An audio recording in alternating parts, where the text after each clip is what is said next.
MMA की इस दुनिया में आपको आपके लेवल का अपोनेंट मिले और आपको उससे बार बार फाइट करनी पड़े, ऐसा बहुत कम ही देखने को मिलता है। लेकिन जब ऐसा होता है तो उसको नाम मिल जाता है एक पॉसिबल राइवलरी का।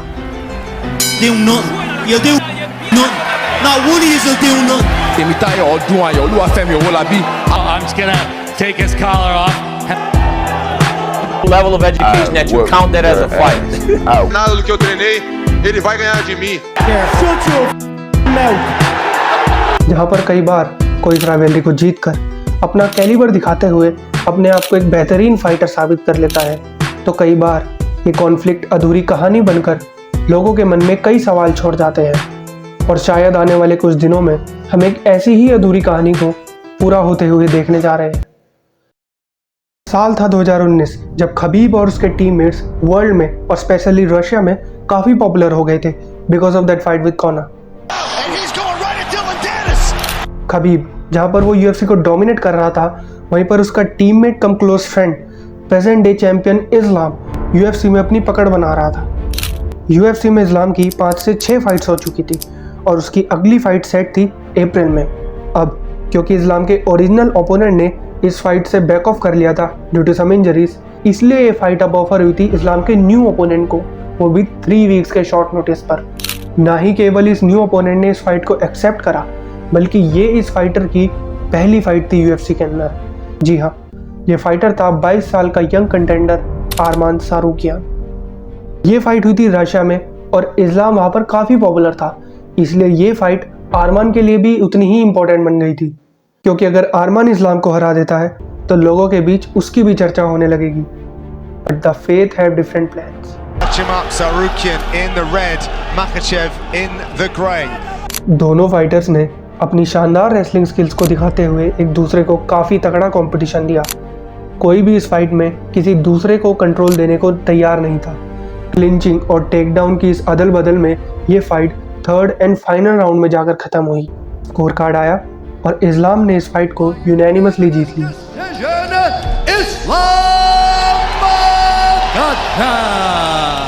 इस्लाम जैसे स्किल सेट वाले फाइटर को टक्कर देना with people like Khabib on his side कोई आसान बात नहीं थी, लेकिन आरमान ने ऐसा कर कर वो रिस्पेक्ट अर्न कर ली थी जिसका वो हकदार था। एक वो समय था जब दो इनएक्सपीरियंस कॉम्पिटिटर्स एक दूसरे के सामने आए थे, लेकिन आज 2025 में आर्ग्यूबली यूएफसी के दो सबसे बड़े सितारे एक साथ एक कैनवस पर उतरकर एक दूसरे को चैलेंज करेंगे। एक वो इस्लाम था और एक ये इस्लाम है, यूएफसी का one of the most dominating fighter, pound for pound king and light weight champion. तब से अब तक इस्लाम ने हर वो चैलेंज पार किया है जो लोगों ने उसके लिए इम्पॉसिबल बताया था, और आज ये फियरसम फाइटर कई दिग्गजों को हराकर यूएफसी में अपनी डोमिनेंस साबित कर चुका है। चाहे वो ओलिवेरा को सबमिट करना हो, द ग्रेट वोल्कानोव्स्की के साथ टो टू टो जाना हो, कई सवाल खड़े होने पर वोल्कानोव्स्की को वन साइडेडली फिनिश करना हो, या डस्टिन पोरियर जैसे लेजेंड के साथ वॉर पर जाकर उसको सबमिट करना हो, इस्लाम आज की तारीख में एक मोस्ट कंप्लीट फाइटर माना जाता है और डे बाय डे वो अपनी डोमिनेंस को साबित कर रहा है। आरमान ने भी एक बहुत लंबा सफर तय करा है, जहां पर पहले उसका गोल था कि वो यूएफसी के टॉप 15 लाइटवेट कंटेंडर में आ जाए। When I got UFC, I didn't think about the UFC belt and everything. I just wanted to get in top 15. वहीं पर आज उसकी नज़र सिर्फ और सिर्फ उस लाइटवेट चैंपियनशिप की बेल्ट पर है। So like after my first win, I wanted to be a champion and I started like thinking about championship and day by day Arman ने अपनी स्किल्स को इम्प्रूव करा, एक्सपीरियंस गेन करा और अपने पोर्टफोलियो में कई बड़े फाइटर्स को हराया, जिसकी वजह से आज उसको मेजर थ्रेट बताया जा रहा है इस्लाम के लिए। और हो भी क्यों ना, क्योंकि टिल डेट इस्लाम को उसकी ग्रैपलिंग में कोई ऐसी टक्कर नहीं दे पाया है जैसी उसको आरमान ने तब दी थी, और अब तो उसके पास यूएफसी जैसे इवेंट में फाइट करने का एक्सपीरियंस भी है। जैसा कि मैंने पहले भी कहा था, कई कॉन्फ्लिक्ट्स अधूरी कहानी बनकर लोगों के मन में कई सवाल छोड़ जाते हैं, और कुछ ऐसे ही सवाल लोगों के मन में इस फाइट को लेकर भी थे, जैसे कि क्या होता अगर आरमान को और टाइम मिल जाता इस्लाम से फाइट करने के लिए, आरमान का इस पर कहना है कि इस्लाम के साउथपॉ होने की वजह से पिछली बार उसको सबसे ज़्यादा प्रॉब्लम हुई थी, क्योंकि उसको एनफ टाइम नहीं मिल पाया था किसी साउथपॉ के साथ प्रैक्टिस करने का। I didn't have enough time to get ready for the fight, so लेकिन इस बार उसके पास पूरा टाइम होगा और वो अपनी पूरी तैयारी के साथ इस फाइट में उतरेगा।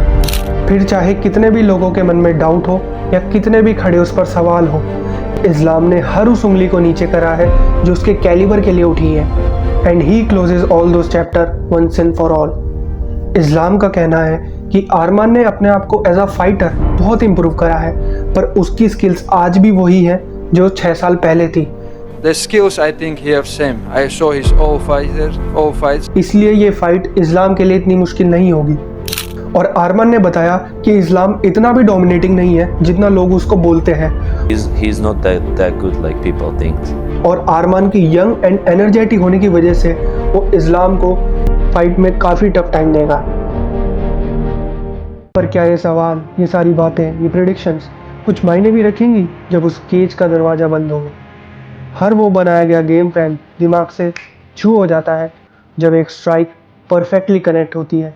19 फरवरी को 2 mature fighters with lots of experience and skills एक साथ एक कैनवस पर उतरेंगे and they gonna fight with each other either until the bell rings or one of them get knocked out cold. Results चाहे जो भी हो, ऐसे मैचअप हमें कभी कभी देखने को मिलते हैं जहाँ पर 2 प्राइम एक दूसरे से क्लैश करते हैं, और ऐसे ही इवेंट्स UFC को द UFC बनाते हैं और फाइटर्स को ग्लैडिएटर्स।